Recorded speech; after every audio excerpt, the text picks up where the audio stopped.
Hello बच्चों, हम लोग इस वीडियो में चैप्टर नंबर 4 क्लास 12th की बुक से, ये बुक कौन सी रहेगी हमारी आर डी शर्मा बच्चों, और चैप्टर का नाम क्या है मैट्रिसेस, ये हम स्टार्ट कर रहे हैं। तो सबसे पहले इस चैप्टर में हम लोग बेसिक डेफिनेशन समझेंगे।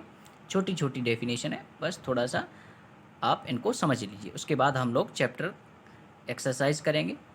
ठीक है, चलिए स्टार्ट करते हैं वीडियो। सबसे पहले जानते हैं बच्चों, ये मैट्रिक्स क्या होता है। सबसे पहले क्या जानते हैं बच्चों, ये मैट्रिक्स क्या होता है। ठीक है, इसकी डेफिनेशन समझेंगे। तो मैट्रिक्स क्या होता है basically, it is the arrangement of, it is an arrangement of, arrangement of group of number, group of A numbers in rectangular, in rectangular, rectangular area. मतलब क्या है बच्चों, इस बात का मतलब ये है, ये कुछ नंबर्स का ग्रुप है और उसको क्या करना है, अरेंज करना है। और किस फॉर्मेट में अरेंज करना है बच्चों, रेक्टेंगुलर फॉर्मेट है। मतलब कुछ नंबर्स के ग्रुप को रेक्टेंगुलर फॉर्मेट में अरेंज करना ही क्या कहलाता है, मैट्रिक्स कहलाता है। ठीक है, आप इसको ऐसे भी बोल सकते हो, कुछ नंबर्स के ग्रुप को रेक्टेंगुलर एरिया में या रेक्टेंगुलर फॉर्मेट में सजाना, सजाने के तरीके को ही हम क्या बोलते हैं बच्चों, मैट्रिक्स बोलते हैं। अब ये हम कैसे सजाने की बात कर रहे हैं वो समझिए। अच्छा, इसमें एक और बात, ये अगर डेफिनेशन अगर आपको अच्छी नहीं लगी है तो मैं एक और डेफिनेशन लिख दे रहा हूँ, वो भी सेम ऐसी तरह से है। उसमें क्या लिखेंगे बच्चों, it is the arrangement of, arrangement of m cross n object into m rows and n columns is called matrix, is called matrix। थोड़ा पेशेंस बनाए रखें बच्चों, मैं आपको बारीकी से सारी चीज़ें समझा दूंगा। ठीक है, अब इस बात का मतलब वही है, ये क्या है, m क्रॉस n ऑब्जेक्ट को m रो और n कॉलम में अरेंज करने के तरीके को हम क्या बोलते हैं, मैट्रिक्स है। अब इसको थोड़ा समझ लेते हैं मैं कहना क्या चाहता हूँ।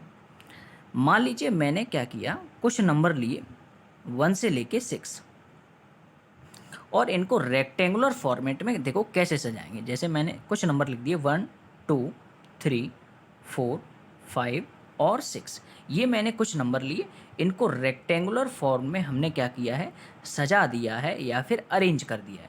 बस इसी को क्या बोलते हैं बच्चों, मैट्रिक्स बोलते हैं। यहाँ नंबर आप रियल भी ले सकते हो और आप इमेजिनरी नंबर भी ले सकते हो, कैसे भी नंबर आप लो, इट डजेंट मैटर। ठीक है बच्चों, मान लीजिए यहाँ पे मैंने कुछ नंबर लिख दिए ABCDEF इस तरह से। ठीक है ना बच्चों, अब समझिए ये कुछ नंबर हैं। अब यहाँ पर कुछ ध्यान देने वाली बातें क्या हैं, ये जो हॉरिजॉन्टल, ये हॉरिजॉन्टल वाले ये जो लोग हैं ना, इनको इनको बोलते हैं बच्चों रो। क्या बोलते हैं बच्चों, रो। इनको क्या बोलते हैं बच्चों, रो। ठीक है ना बच्चों, इनको मैंने क्या बताया आपको, रो बोलते हैं। ये जो है ना, ये पूरा एक रो, ऐसे ये सेकंड रो। तो ये जो रेक्टेंगुलर अरेंजमेंट था, इसमें ये जो हॉरिजॉन्टल वाला कॉलम है, ये इनको हम बोलते हैं बच्चों रो। इसको बोलते हैं बच्चों फर्स्ट रो, और फर्स्ट रो को कैसे हम डिनोट करेंगे, R1 से। और ये कौन सी बच्चों हमारी है, सेकंड रो, तो हम इसको R2 से डिनोट करेंगे।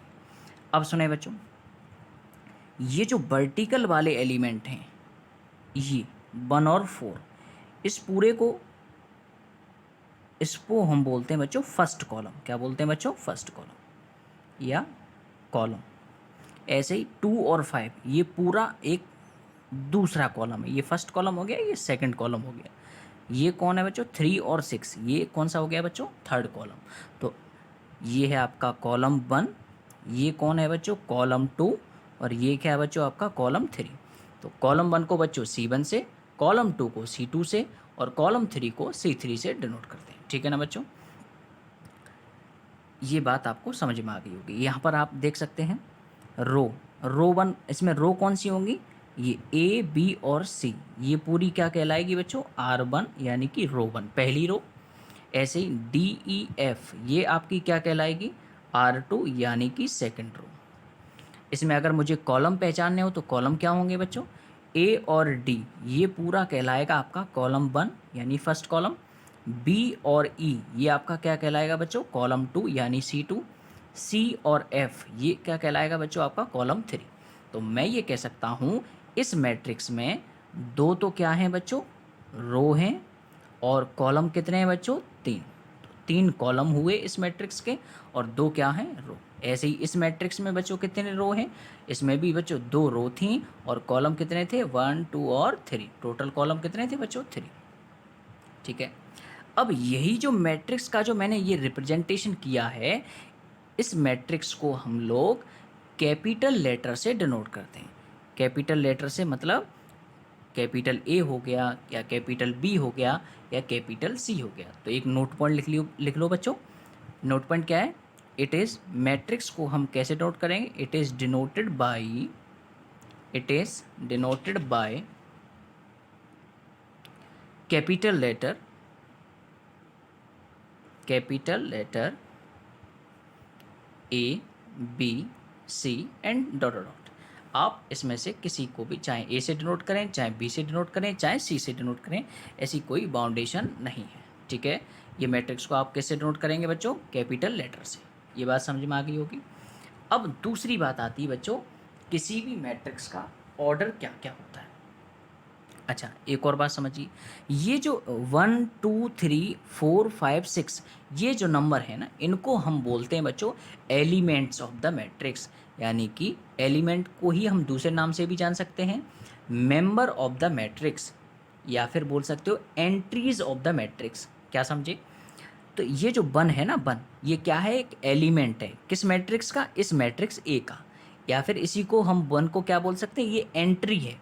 या फिर हम बोल सकते हैं 1 जो है मैट्रिक्स ए का मेंबर है। ठीक है। तो एलिमेंट के 3 नाम मैंने आपको बताए। पहला नाम क्या बताया बच्चों, एंट्री, और दूसरा नाम क्या बताया, मेंबर, और तीसरा नाम क्या बताया, एलिमेंट। तो 1 क्या है इसका, एलिमेंट, मेंबर और एंट्री है। ठीक है, ये बात समझ गए होंगे। अब सुनिए, किसी भी मैट्रिक्स को रिप्रेजेंट कैसे करेंगे, किसी भी मैट्रिक्स को हम लोग रिप्रेजेंट कैसे करेंगे वो जानो।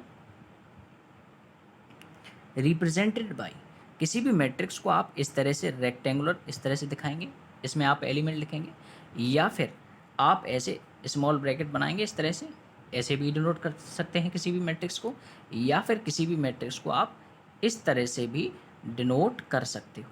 ठीक है, ये मैट्रिक्स का रिप्रेजेंटेशन है। अब दूसरी बात समझते हैं। अब हम बात करेंगे किसी भी मैट्रिक्स का ऑर्डर क्या होता है। किसी भी मैट्रिक्स का बच्चों क्या है, ऑर्डर क्या होता है वो जानते हैं। देखें बच्चों,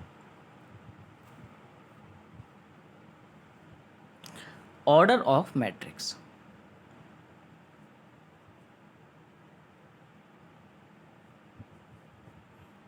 ऑर्डर ऑफ मैट्रिक्स का मतलब है बच्चों, मान लीजिए, पहले मैं इसकी डेफिनेशन लिख देता हूं।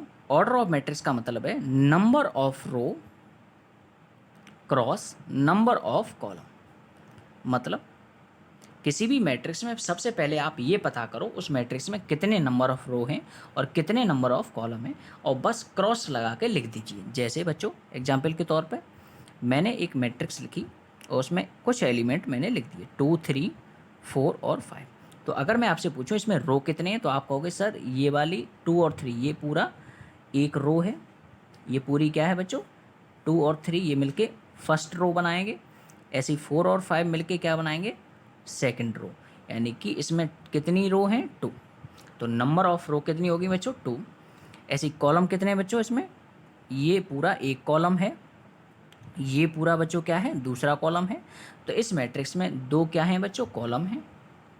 अब मान लीजिए मुझे इस मैट्रिक्स का ऑर्डर लिखना है, तो ऑर्डर क्या होगा, मैंने क्या बताया, number of row cross number of column. तो इसमें नंबर ऑफ रो कितनी है बच्चों, 2, और कॉलम कितने हैं बच्चों, 2। तो इस मैट्रिक्स का ऑर्डर क्या हुआ बच्चों, 2 क्रॉस 2। ध्यान रखें आप मल्टीप्लाई नहीं कराएंगे, 2 इंटू 2 4 नहीं कराओगे, अगर सर मल्टीप्लाई करा दें तो क्या हो जाएगा? तो मान लीजिए किसी बच्चे ने मल्टीप्लाई करके, जैसे किसी मैट्रिक्स में, इन जनरल में बात कर रहा हूँ, अगर किसी मैट्रिक्स में m तो नंबर ऑफ रो है और n नंबर ऑफ कॉलम है, अगर किसी बच्चे ने मल्टीप्लाई करा दिया, m इंटू एन लिख दिया, तो इस बात का मतलब है ये हमें क्या पता चल गया? नंबर ऑफ एलिमेंट या टोटल नंबर ऑफ एलिमेंट, ऐसे लिखिए, total number of element present in the matrix. किसी मैट्रिक्स के अंदर कितने एलिमेंट प्रेजेंट हैं वो आप मल्टीप्लाई करके पता लगा सकते हैं। जैसे बच्चों यहाँ पे नंबर ऑफ रो कितनी थी बच्चों? 2, और कॉलम कितने थे? 2। तो अगर मैं मल्टीप्लाई कराऊंगा तो 2 इंटू 2 क्या बनेगा बच्चों? 4। और 4 क्या है इसमें? एलिमेंट हैं। देखो टोटल एलिमेंट कितने? 1 2 3 और 4। टोटल एलिमेंट कितने हैं बच्चों? 4। तो मल्टीप्लाई करा दोगे तो हमें क्या पता चल जाएगा? उस मैट्रिक्स के अंदर कितने लोग बैठे हुए हैं या फिर कितने एलिमेंट हैं, ठीक है। लेकिन अगर ऑर्डर आपको लिखना है तो ऑर्डर आप कैसे लिखोगे? ऐसे 2 क्रॉस 2। एक और मैं एग्जांपल समझा दे रहा हूँ। मान लीजिए ये मैंने कोई मैट्रिक्स लिख दी बच्चों, ठीक है ना, ए बी सी डी ई और ये एफ, ठीक है। अगर मैं आपसे पूछूं इसमें रो कितनी है तो आप कहोगे ये सर ये वाली पूरी एक रो है R1 और ये वाली क्या है आपकी? रो 2, यानी कि 2 तो इसमें रो हैं। और कॉलम कितने? देखो ये पूरा एक कॉलम, ऐसे ये पूरा दूसरा कॉलम और ये तीसरा कॉलम। तो कॉलम कितने हैं बच्चों? 3 कॉलम हैं। तो इस मैट्रिक्स का ऑर्डर क्या होगा? सबसे पहले लिखेंगे number of row cross number of column. तो ये हो गया 2 क्रॉस 3। इसको पढ़ेंगे क्या? 2 क्रॉस 3, ठीक है ना। तो ये हो गया इस मैट्रिक्स का ऑर्डर। आई होप आपको इतना समझ में आ गया होगा। क्लियर है ना बच्चों? अब समझते हैं आगे।